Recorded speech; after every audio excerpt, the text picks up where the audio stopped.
తప్పుకోబే నీ అబ్బా. నీ బాబు ఎవడో చెప్పరా? ఎవడా నీ కృష్ణుడు? చెప్పరా నీ అబ్బా.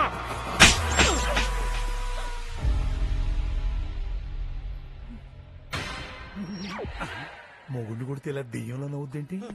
అయ్యో ఏమైందన్నా? ఇతను బుల్లెట్ అబ్బా. ఇతను కొడుకు కాదు. మీ నాన్న ఎవరన్నా అడిగినందుకు వయసు కూడా మర్యాద ఇవ్వకుండా లాగి పెట్టుకొట్టాడమ్మా. గోపి, ఎందుకు బుల్రెడ్డి కొడుకు అని మమ్మల్ని మోసం చేసావు?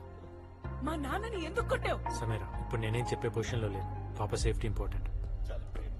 సమాధానం లేనప్పుడే ఇలాంటి సాకులు చెప్తారు. మా అమ్మ నాన్న కూడా నన్ను ఎప్పుడు కొట్టలేదు. First time man handling. అదేంటి శ్యామ్ గారు, డబ్బులు ఎక్కువ కొట్టారని మామిడికాయలు రైతులు చాలా సార్లు కొట్టారు కదా. ముసుగేసి కొట్టారు కానీ ముందుకు వచ్చి కొట్టలేదు. నా జీవితంలో ఎదురు దెబ్బలు తప్ప చెంప దెబ్బలు ఎప్పుడు తెలియలేదు.